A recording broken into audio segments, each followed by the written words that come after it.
pick. Michael, just what were your initial reactions to the way that things went down last night? Well, I mean, it was a perfect scenario for the Bears, wasn't it? I mean, obviously, maybe there's some people who would be like, well, maybe Joe Alt could fall down, but like, I mean, this is exactly what you wanted for Caleb Williams. You got a top, wide receiver who can, make plays, be a big target. You're controlling for 5 years. Seems like a great guy based on all the interviews and all that kind of stuff. I mean, it really, I know that there have been some drafts where Bears fans are like, what are we doing? What's going on? But I feel like this is probably a draft, at least night one, where a lot of Bears fans are probably like, wow, is this real? Like, is this actually happening? Like, this seems perfect. I was hearing that a lot. On the radio driving home late last night after Ryan Poles talked. It worked out perfectly, exactly as Bears fans hoped, or at least as a lot of Bears fans hoped. Just in talking with Ryan Poles, obviously Rome Odunze was really high on their list, and that was a scenario that they. Ryan said that they go through all these different scenarios and their analytics team gives them percentages. Ryan said that he felt it was about a 50-50 shot that Rome would be there at number 9. And he said that Ian Cunningham was keeping him sane up there, trying to make sure he didn't move up unnecessarily. And it really worked out for them. They didn't have to move up to get a wide receiver. Yeah. They could stay right where they were at number 9. I think it took me a minute after the Falcons took Michael Penix Jr. at number 8. I mean, I was so stunned by that move. It took me a minute to realize the Bears were on the clock. Well, doesn't that feel like a move that the Bears would have made a couple of years ago? Like you're kind of reaching on it. I know that Ryan Pace is on the Falcons front office. That's been going around and people are bringing that up. But that just felt like a whoa move. Like I don't think a lot of people were like thinking that maybe the Falcons would take Rome Odunze. Maybe they would, but for it to be like, whoa, like they took Michael Penix over like JJ McCarthy or other quarterbacks. And now, oh, by the way, the Bears are on the clock and you can get Rome Odunze. Like that was kind of like, oh, like, shoot, like we got to get back to it. And this is actually going to happen. So, that move was definitely the first shocker of the night. I don't know how many shockers there were that happened last night, but definitely a move that just, you're kind of like pinching yourself. You're like, wow, I didn't have to trade up. I didn't have to give up capital. And we got our guy. The parallels, with the Mike Glennon, Mitch Trubisky situation are wild. Obviously Ryan Pace is there in Atlanta, but you just signed Kirk Cousins to a 4-year, $180 million deal or something ridiculous like that. And now you got this rookie on a 4-year rookie contract. I don't know what type of thought process they were going through down there, but it worked out in the Bears' favor. And Rome Odunze was there; he was on the board. Ryan Poles said he had some phone calls, some guys, some teams reaching out, if they did want to move back. But with Rome there, they were not going to move back. They got their guy. I really feel like I know GMs will always say that, especially after the first round, like we got our top guy. Yeah. With that number 9 pick, I honestly feel like Rome was their top guy, unless Marvin Harrison fell, which wasn't going to happen. Yeah. They have a dynamic wide receiver. You look at what they have now with Rome, with DJ Moore, with Keenan Allen. Those are two veterans that he can learn from, and your hope is that he really, obviously you're always going to be learning from those veterans, but your hope is that he can step in and be an elite threat right away. And then you're going to have 3 really, really good receivers for your rookie quarterback and Caleb Williams. And at least on paper, you really like the weapons that the Bears have surrounded Caleb with. Yeah, I think you really do. And you just, even like, I know people might be down a little bit on Tyler Scott. Maybe he hasn't developed the way maybe a lot of Bears fans wanted to. But as a 4th receiver, I mean, like he's still got a lot of talent. He's got that speed. So there's plenty to work with for Caleb Williams now. They've really set the foundation really well for him. I'm sure, we can get into this a little bit later here once we talk about the remaining picks for the Bears when it comes to the offensive line. Maybe that's something that people are kind of going to be a little bit not excited about and maybe want some more progress there. But everything's there for him right now. It's pretty much up to Caleb. It's up to the play calling from Shane Waldron. And, at this point, they got to be ready to roll. And we can talk about expectations later on, over the summer and that kind of stuff. But at this point, they've got to be pretty high because of all the talent you have on this offense at this point. Yeah, and it was really cool to see. It was cool to see all week just following the storyline of Caleb and Rome, being on the same flight, seeming like they have a budding friendship going on. And then last night you saw the clips of Caleb's reaction when the Bears did get Rome, and he was psyched. And then he surprised Rome during his media session and jumped in there, and that was a really fun thing to see. And if you're a Bears fan, you're hoping that friendship only blossoms, on and off the field. That's those two guys. You got those two guys on rookie contracts. You're going to be able to do so many other things with your roster for the next 4 years, at least, potentially 5. It's going to be fun to watch these guys grow together. And that's one of the things Rome said. Like, he doesn't have to worry about, unless it's obviously health is always a concern. But if both guys are healthy, they're going to be able to learn and grow together, and their games are going to be on that same pathway upwards, hopefully, at least if you're a Bears fan. And guys, if you're listening on Twitter, click through to YouTube. You can join the conversation. I see a bunch of comments here. We will get to your questions and comments. I really appreciate you guys joining the show and chatting with us live here. We will answer your questions coming up here in a few minutes. And Michael, another storyline last night that you were following closely was JJ McCarthy. And I think Bears fans are interested in that because it's going to affect the NFC North now. The way that this thing shook out. JJ, the Vikings move up a couple spots. They didn't have to go up as far as some people thought they would. I think it was interesting that the Giants took a pass at number 6 and they went with a receiver in Malik Neighbors. JJ McCarthy goes, what did he go? Number 10? Number 10 to the Vikings. You were watching with a bunch of Nazareth people and out in the suburbs. What was the reaction to seeing where JJ went last night? Yeah, I mean, it was a cool environment. We were at the stadium at the Max and McCook, just a training facility that has a bar with it, which is a genius idea. Have your kids, just go, play sports, and you can go, have a drink or two and have a burger or whatever. But it was a really cool environment. Just, a lot of Naz fans, alumni. You had little kids wearing, shirts that they gave out that day around town that said like just a kid from LaGrange Park, and just a lot of good stuff. And you really saw how much JJ just kind of meant to the community. You see a lot of kids and, you see a lot of, athletes who are great and, the school's excited for them. And it's like, we'll see a lot of that this weekend. A lot of, high schools are excited, but with JJ, I felt like the whole like LaGrange Park, LaGrange, Western Springs, like that community really, bought into JJ because of what he meant to the community and how much he's given back to them. Not just only, winning a state championship with Naz and, going on to win with Michigan, but like he gives back to the community, really cares about the kids, and is really a role model for a lot of kids. I talked to some parents and kids last night, and a lot of them were just talking about how, this gives them hope that they can be a kid, from LaGrange Park, from LaGrange, wherever, and they can go and, be in the NFL. So it was a really cool night every time, I think it was, once the Bears and the Commanders made their picks, that's when everyone started paying a little bit more attention. And, it kind of grew silent with every pick. And then, there was some, groans about some decisions and that kind of stuff. There was a big groan when the Falcons decided to take Michael Penix instead of JJ McCarthy.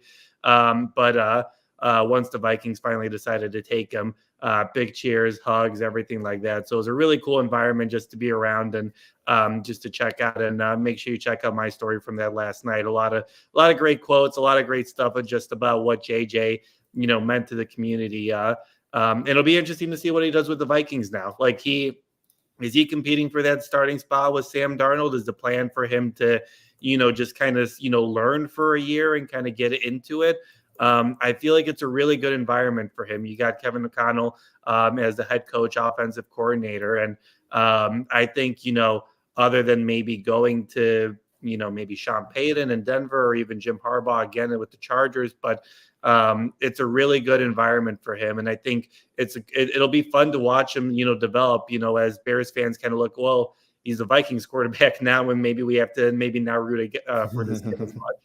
Yeah, that's going to be a fun dynamic. I'm sure that was a room that was not a fan of the Michael Penix selection. But honestly, if you're JJ, I think that probably worked out for the best, because he's going to get to play a lot sooner up in Minnesota than he would have behind Kirk Cousins. Although Kirk Cousins, of course, is would be I think a good quarterback for him to learn from. Right. I imagine Sam Darnold's going to go in as the starter, probably. But even if that's the case, I don't think they're going to wait they're not going to wait too long to get JJ in there. I mean, there's a reason they drafted this guy so high.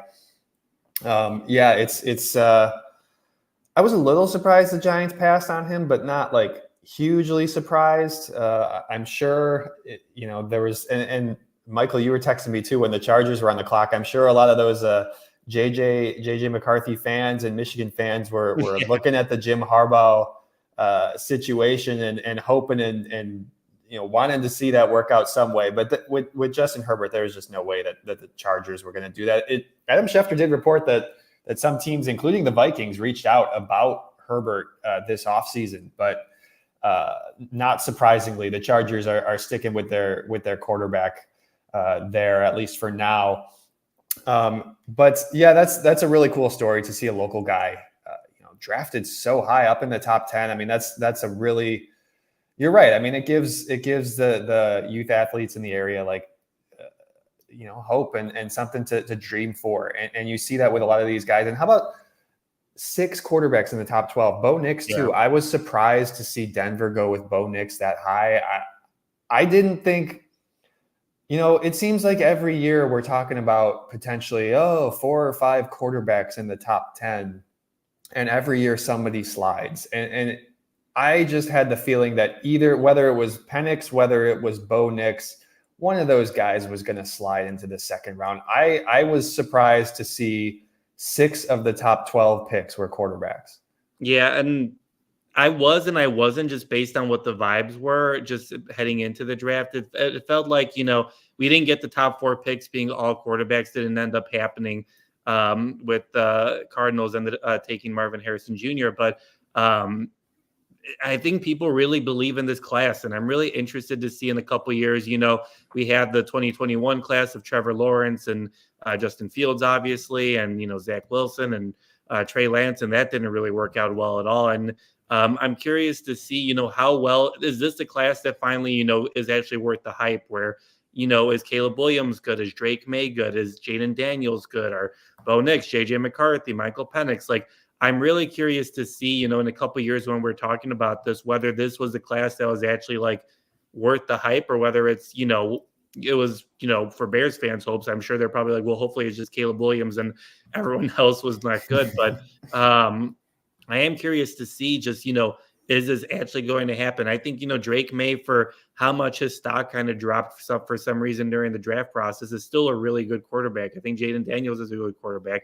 Obviously, I think JJ McCarthy is good. I think he ended up in a good situation, and he'll have a year or two to develop. Michael Penix, I have questions about his health and that kind of stuff, and his age at this point, which is another funny Atlanta Falcons thing to say, that if he doesn't start in 4 to 5 years, he'll probably be 28 or 29, right? So it's just what are we doing here? But I do think that this class has the potential, and so that's probably why I wasn't really that surprised so many quarterbacks were taken so early in this first round.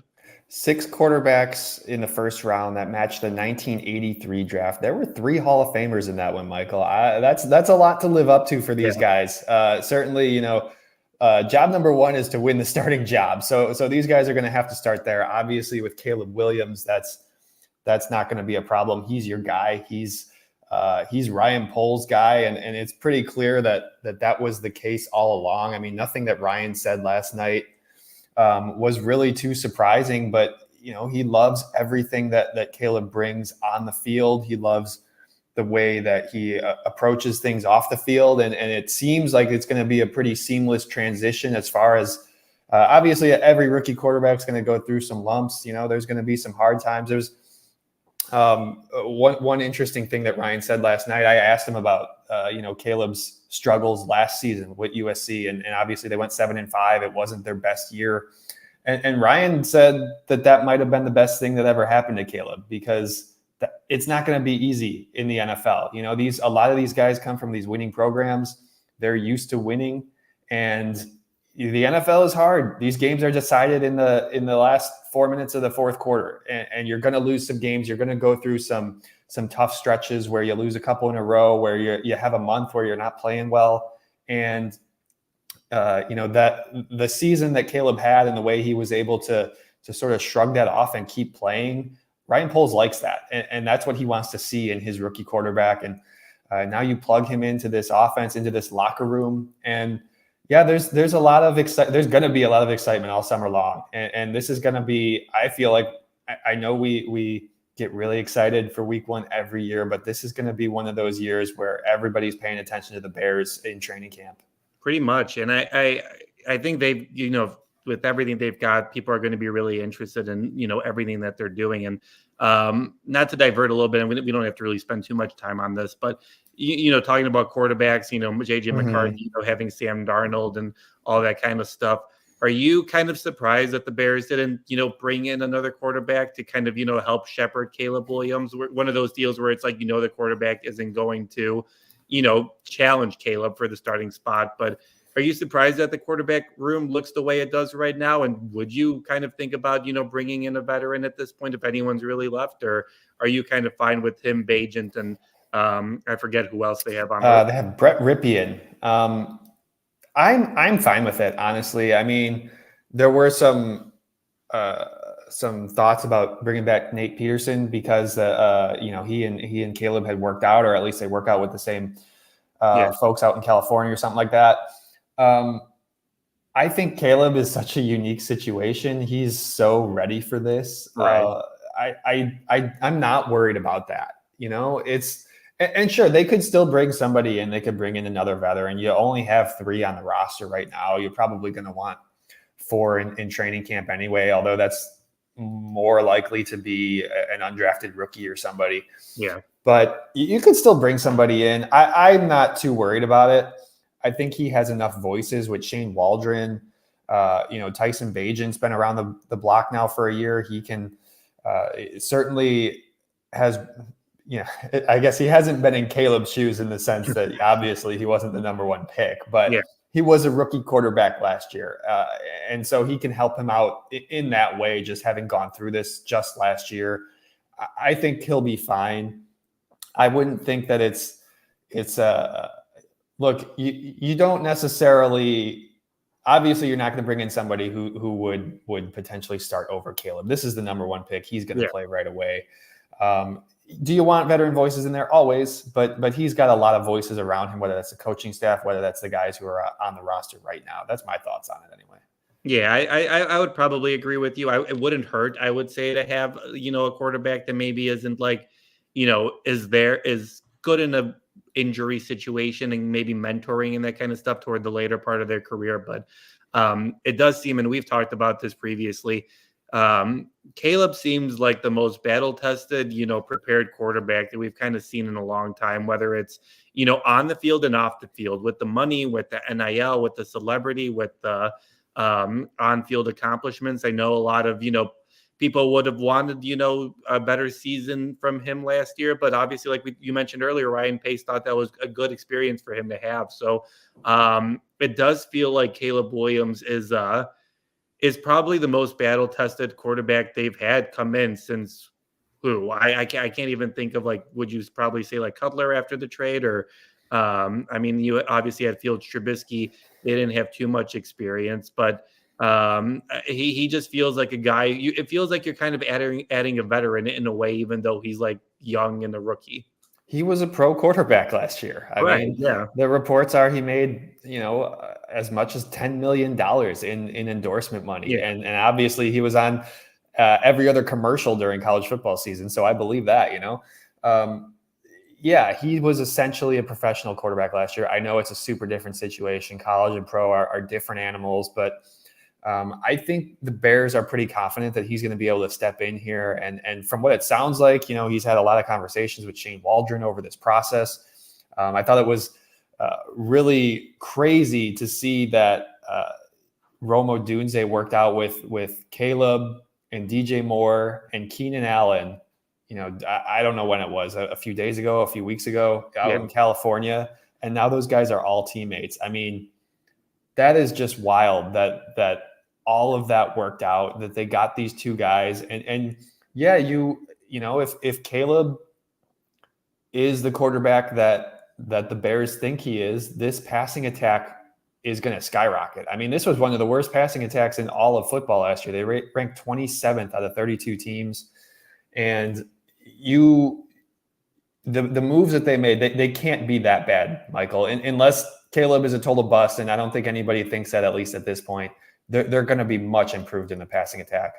You would think so. I mean, you would hope so at this point. I mean, this is probably the best, trio or whatever you want to say, like quarterback wide receiver duo since like when Brandon Marshall was here. Yeah, probably that group. And Jeff, like this seems too good to be true, just for this to be the offense. Obviously it needs to work. And that kind of leads us to, what we're kind of looking ahead now is just, can you protect them? Do you add depth? What do you do with the center position? Do you like the tackles? Do you like, the health of Tevin Jenkins and Nate Davis? I mean, this kind of goes to what everyone else is talking about why they didn't want to take Rome Odunze, even though they recognize he was a great talent. Where can you protect Caleb Williams and not put him in a position that, Trubisky or Fields or even Cutler were, where they didn't really have a solid offensive line to protect them? I'm really curious to see what the Bears do now, and if there's anything else that they plan on doing it, even, after the draft. Yeah, look, drafting this guy number one, when you hold the number one pick, that's the easy part. Now you have to develop him and things have to go right, and you have to surround him with the talent. Obviously, he's surrounded by a lot more talent coming in as a rookie than Trubisky or Fields were. And certainly Fields, in the last couple of years, especially in 2022, he had no help. And last year you had DJ Moore. But generally this is a much better group that you're looking at. And yeah, like are the Bears quarterback history, we all know it. We don't have to get into it much. Ryan Poles said he's tired of talking about it, and I get it. But at the same time, this is an organization that hasn't had a 4,000-yard passer, hasn't had a successful quarterback since Jim McMahon. And, even that was relatively short-lived. And so can they get this right? And that's really what this is going to come down to. And Ryan said he feels like they have a much better support system for a rookie quarterback than maybe this organization has had in the past, whether that's just helping them off the field, whether that's the coaching staff, whether that's the analytics. All that stuff is going to play into that. Certainly, if you're a Bears fan, that's the hope. Look, if Caleb's as good as advertised, he could be the first 4,000-yard passer as a rookie. That's not out of the question. That's entirely possible. If he has a CJ Stroud type rookie season, that's 100% on the table. But you're right. He's got to stay healthy. I generally think that the Bears offensive line is in a decent place. I think Braxton Jones is fine at left tackle. I didn't see that as a big need. We talked about this on Wednesday before the draft. Yeah. I didn't see that as a huge need. The center position has to improve, and they've taken a twofold approach to trying to do that. We'll see which one of those guys winds up winning the job. I think this offensive line is in decent shape. Obviously, you can still add some pieces in the draft here the next couple of days. But overall, I think they're in a good enough position where you feel all right throwing Caleb Williams back there right now. Yeah, I definitely think that they're not in a terrible situation like any of the previous quarterbacks have kind of dealt with. But, I am curious to see, can Braxton Jones take the next step? I know he's worked all off season on, developing himself and being more of a, sound from the base and that kind of stuff. I know, Darnell Wright, can he grow off of it a really great first year? And I think the major questions is, who's your center? What is your center going to do? Do you draft the center? Because do you give Caleb Williams a center that is a rookie? Do you give, they have a couple of veteran centers on the team now. I know that, a lot of people are focused on the left tackle, obviously, because of the blind side and all that kind of stuff. But the constant exchanges are really important for a rookie quarterback. And, the center obviously, sees a lot in the field and, is kind of, leading the way and kind of ordering out directions. So that center position is going to be really important for Caleb. And I'm just curious to see, who is that going to be? Do you need to kind of set that early so he can build that relationship with whoever that's going to be? I think those are really important questions that we'll start to kind of answer here once we get to, mini camp and all that kind of stuff. Yeah, they of course traded for Ryan Bates right before, kind of around free agency from the Buffalo Bills. And they also signed Coleman Shelton, who was on the Rams. Both those guys have experience at center. Both those guys have started in the past. We'll kind of see, who, I don't know if it's an open job. Obviously, they haven't really given us a clear answer on what the plan is going to be at center, but it's going to be one of those two guys, most likely. They're both veterans. I would think that you would want a veteran center if you have a rookie quarterback. But yeah, certainly drafting a center is not out of the question these next couple of days. Michael, they only have 2 picks. We're looking at number 75 tonight, and then we're looking at number 122 in the 4th round on Saturday. My hunch is they could still trade back from that 122. I think they'll probably stay where they are in the 3rd round. But if they want to get a couple more picks, I could see them trading back on Saturday. At the same time, I mean, like Ryan Poles said, it's going to be hard to make the roster. You don't necessarily need a lot of players, and you're going to be able to sign some guys who are undrafted. Do you think they look to move back, Michael? What are your thoughts on that? I don't think that they'll move back, mostly because of the conversation we've had earlier about how this isn't a deep draft because of the COVID eligibility and all that kind of stuff, where a lot of people are saying like the second half of this draft is like not like historically bad, which feels bad to say, for the prospects and all that kind of stuff, but just not at the same level that past drafts have been at. So I don't think that they'll trade back. I actually heard an interesting thing. I forget who I was listening to. So apologies for stealing your idea, but I have heard people throw out the theory of, does Ryan Pace use future capital to get back into the 2nd round this year? Just because of how talented this top half is in this year's draft. I don't know anything about next year's draft. I'm not going to pretend like I know what it's going to look like, but all I know is that this draft seems pretty top heavy. So if you can move a pick, I wouldn't move a 1st round pick. I would be hesitant to moving the Carolina 2nd round pick, but maybe, you move your own 2nd round pick, or I forget exactly if they have it, but I would move a pick to get back into the 2nd round, tonight on Friday, even maybe add a 2nd pick in the 3rd round for how much talent there is in this draft. I think you got to take every opportunity just to make this as good of a position for Caleb, but also for all the other guys too, moving forward. We're talking Ryan Poles, of course, Michael, and I'm going to give you some crap there, but Ryan Pace's name has come up too many times in this show already. Yeah, I never should have brought it up in the first place. I just made myself do that. I agree that I don't think you can trade the Panthers 2nd round pick, because that's going to be really high. That's going to be essentially a 1st round pick. No matter what the Panthers do the rest of the draft, that's not going to be a good football team.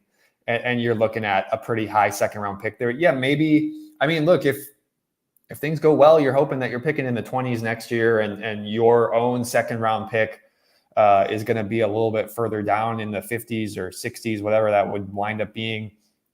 And so it's possible, certainly they could. Mike is targeting Johnny Newton out of Illinois. We're both, Michael and I are both Illini, so we have followed Johnny Newton.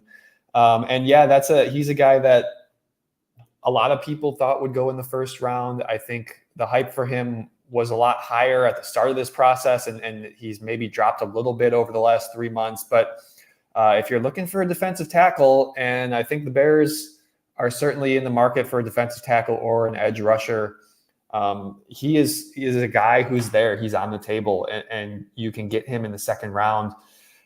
It's not out of the realm of possibility. Certainly they could look to move up.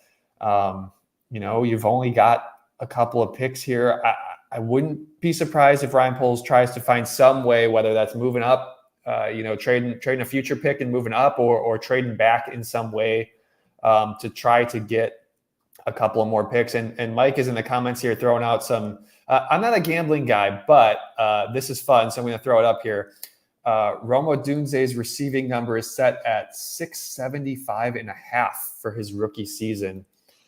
My initial thought is it's going to be tough. It's going to be tough with Keenan Allen, with DJ Moore. Those are both guys who were over 1,200 yards last season.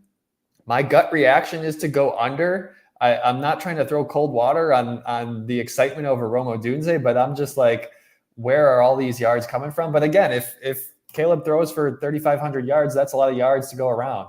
Yeah, I would definitely agree with you there. I think it's going to turn into a position where the Bears, how do you get the ball to these, receivers? I saw a funny tweet yesterday where it's like the Bears suddenly have become a team where they're going to have three, wide receiver groups who are going to be upset about not getting the ball enough, because you just have like such talented guys who can do so much with the ball. So I would probably take the under, mostly just because of, obviously you have Keenan Allen and DJ Moore. And I think, there'll be some growing pains with Caleb. Like, he's a rookie quarterback. He's really talented. He's really good. He's prepared for the moment. But, I mean, he's still a rookie. Like, there are going to be some moments where he'll miss a throw, or like, Odunze won't go, like, run the route the right way. Like, these are rookies that we're talking about here. They obviously have experience, but there are going to be some mistakes here and there. So I would probably take the under if I had to, bet on it. But I wouldn't be surprised if it's at 800, or like, I don't think it's a negative thing if he's under that number,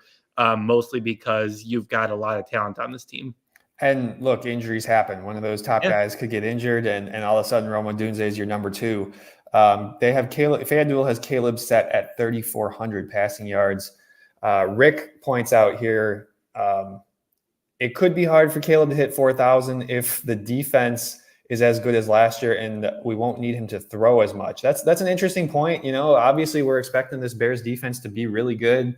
You signed DeAndre Swift. You're still probably a run first attack. That's kind of Shane Waldron's MO. You're still running a similar offense to what you ran last year, even though the offensive coordinator has changed. It's definitely, it's going to take a really, really good season to hit 4,000 yards. I'm not sure what to do with the 3,400 over under, Michael. What are your initial thoughts on that? My initial thoughts are to say under, just the Bears' pessimistic side of things, just with the, it's too good to be true. But I would probably say under, just because of the reasons that I mentioned earlier, growing pains. Maybe you don't throw Caleb out there as much as you want to start things off, especially early in the year. Maybe you rely on your veteran running back room to pick up yards and pick up downs and that kind of stuff. So I would probably say under, and most of the yards will probably come in the second half of the season. Once Caleb gets more comfortable with the guys, and once, he's kind of, got a rapport there. I know that these guys are, working out with each other and passing a lot with each other, but it does still take some time, pretty much the entire month of September going into October, for a lot of these teams to really find their groove offensively. That's a fantastic point. And you kind of see that every year. Those of us who play fantasy see that a lot. Like, when you draft these rookies, you got to hold out for the long haul, because Rome Odunze might get off to a slow start when he's playing behind DJ Moore and Keenan Allen, but these are rookies, and a lot of times that the second half of that rookie season is much, much better than the first half. And that could certainly be the case here for Caleb. That could certainly be the case here for Rome Odunze. Don't panic in September if these guys aren't where you hoped they would be right away. Rick Gonzalez says Kyle Neighbors or Malik. And just want to give a little shout out to Kyle there. We miss Kyle, of course. The Neighbors number was 825.5. I don't think Kyle Neighbors is going to be over on that number. Although we'll have to check out, we'll have to call up Seattle and see what's going on over there. If we're going to be here for a few more minutes, guys. So if you do have any other questions, comments, things you want us to discuss, if you're watching on Twitter, click through the YouTube link and you can join the conversation here with us on YouTube. We love answering your Bears questions. We got a couple more minutes here.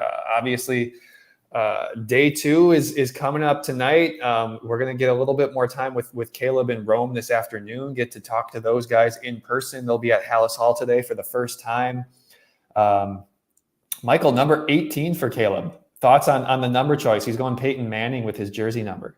Yeah, that's interesting. Obviously, he wasn't going to take Keenan Allen's number. You don't really, you're not going to be able to negotiate with him. That's going to be a tough one. Yeah, you're not going to be able to do that one. I heard about 0. I thought maybe he would, go with 1, just for the, all the, number 1 pick, all that kind of stuff. And maybe that's too close to Justin. I don't, how much does he really think about all this stuff? Is it pretty much just kind of like, 18 sounds good, I'll just go with that. But, listen, like it's with the whole thing where it's like the number, the nail polish, the whatever, like, I don't care about any of it. If you throw for 4,000 yards, if you're a good quarterback, you can do whatever you want. Dennis Rodman was a person, and all that kind of stuff, but he was a great rebounder, and that's all that really Bulls fans cared about. So I'm sure Bears fans, whatever number he wears, it's already been sold out. Like he already broke Caitlin Clark's record that she said last week about most jerseys bought after being drafted the night of. So you're going to see a lot of 18 Williams numbers are out there, but that's cool, but I it's not really just throw the ball. And I think I don't care. I really don't. The word on the street is Jalen Johnson is taking over number 1, or at least that's kind of what I've seen on social media. Jalen's kind of hinted at that. I don't know if they've updated that on their official roster yet. I'm going to throw out, just for fun, I'm going to throw out some number 18s of the past. Last year was Robert Tonyan. We got Kyle Orton on the list. He was number 18.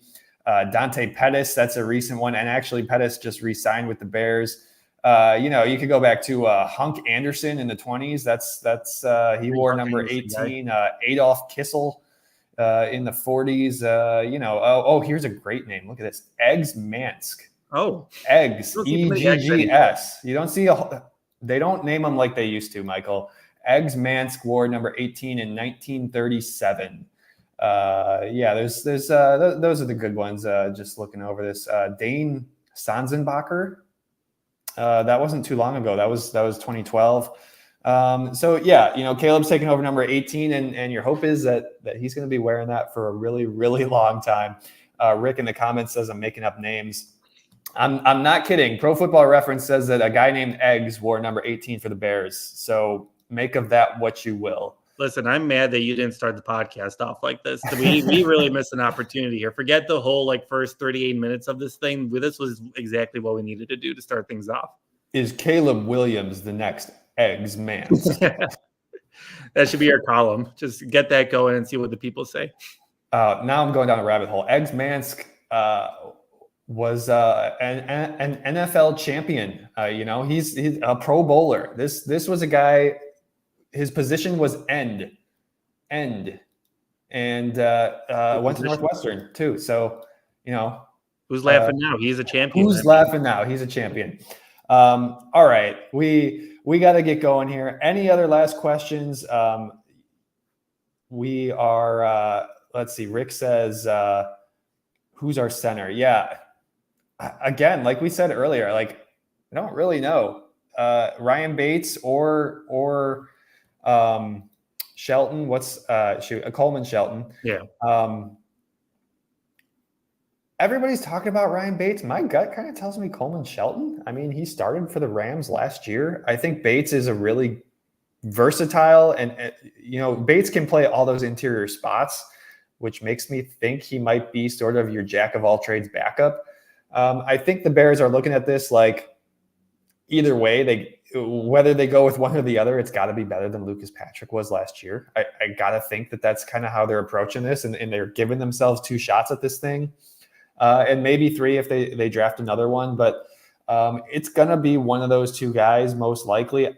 My gut tells me Shelton, but I wouldn't be surprised if it's Bates. I mean, they traded a draft pick for him. They clearly like him too. Haven't they been in love with him as much as you can for 2 years? They've been wanting to get him, and I think Ryan, Poles has done a good job of developing guys and getting guys and finding good talent. But he does seem like a guy like who is like a my guy. So I am curious to see, did he see something from, some sort of tape or whatever, and then he's like, falls in love with it and wants him to be the center of his, future quarterback. Like I am really interested to see how that plays out, and whether they decide to take take a center, sometime here in the draft. Do they jump back in? Do they use one of their picks? I think there's a lot of interesting things that, is still to be decided, today and tomorrow, as we look forward here. And another comment here: pass rusher in the draft or a late free agent. That's a really good point with the late free agent. Like we saw last year, it could be a unique Ngakoue situation. They'll have some cap space left over if they want to sign somebody in late July or early August. With the 75th pick tonight, I do think that they're going to go defense. I got to imagine it's somewhere along that defensive line. You could make the argument for a center or a tackle, sure. My gut tells me they just picked 2 offensive guys. I got to think that they're going defense. And if you're going defense, it's going to be on the line somewhere. You can still get a really good player at number 75. Maybe not a starter right away, but that's kind of like your goal when you're picking in the first, second, third round. You're trying to find starters. And so, yeah, maybe that's what the direction that they go. Michael, what's kind of your gut feel? What position are you predicting here at number 75? I would probably, I've been, wishy-washy about, do they like Dexter enough? Do they want to see that development there? Do they like Gibson? But I feel like, you got to do something for Montez Sweat. And there's still some veteran there's still some veteran players out there, and there's I can't remember Erickson, the Bengals pass rusher who wants to trade. Trey Hendrickson, requested a trade. Yep, that's a good point. Jump into that. Do you want to do that? Do you want to? Then you kind of get into position of paying 2, big, pass rushers, and do you have the money for that? So, do you want to jump into that market? I think, my gut probably says you probably draft someone and then you probably sign someone if they're still around, because you still need to fortify that defensive line. I think at linebacker in the secondary, I think you're pretty solid there. You're probably in the upper echelon of the league when it comes to that part of the defense, but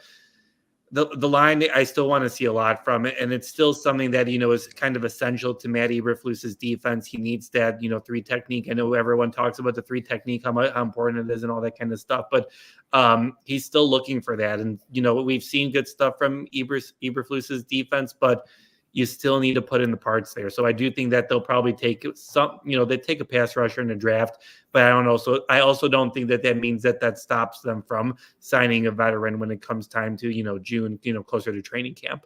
Yeah, I think it's probably both those things. I think you like you said, Michael, you probably draft either a tackle or an edge rusher tonight or tomorrow, wherever makes sense based on your board. And then, you can sign one of those late free agents at a relatively cheap 1 year, whatever, 1 year, $10 million deal, 1 year, $8 million, whatever it is. Yeah. And you can approach it that way. Certainly you want at some point to get a really good pass rusher in the first round. And you obviously want the Bears to be the team getting the Will Andersons of the world, but if it doesn't make sense, it doesn't make sense. And you can't fault them for what they did last night. They're trying to upgrade this passing attack. All the edge rushers were there, but as we kind of saw, the league wasn't super high on all these edge rushers. There wasn't a defender taken for ages last night, until the first defender was off the board. And so, you know what? They got Caleb Williams, they got Rome Odunze. It's an exciting day for Bears fans. It's gonna be a fun summer, Michael. These guys are gonna be the talk of the town. Yeah, I mean, especially with the way other things. You don't have the Bulls or the Blackhawks in the playoffs. The White Sox are absolutely terrible, and then you just the Cubs will be good and probably playing for something. But the attention really will be on the Bears, just with what they want to do. The Sky obviously have, young talent, and that was kind of fun to see their two top picks and the Bears' two top picks kind of, talking and all that kind of stuff together. But the Bears are going to be the talk of the town, there are a lot of fans hope for years at this point. You got, the start of a new era, and a lot of Bears fans are hoping that this era will be different than the Fields, Trubisky, Cutler, all the different eras that we've been through all the years. It's a new era. We're turning the page on those ones, Michael. Those are in the past. Like Ryan Poles said, all that quarterback history is in the past. He's not worried about it. All right, we're going to get out of here. Thank you guys for listening. Thanks for joining us. As always, head to shawlocal.com for all our coverage. We got a lot more coming up tonight with rounds 2 and 3. We're going to have more coverage. We're going to be talking to Caleb Williams today, talking to Rome Odunze today. We'll have stories on those guys and their journeys to get here to the Bears and what that was like.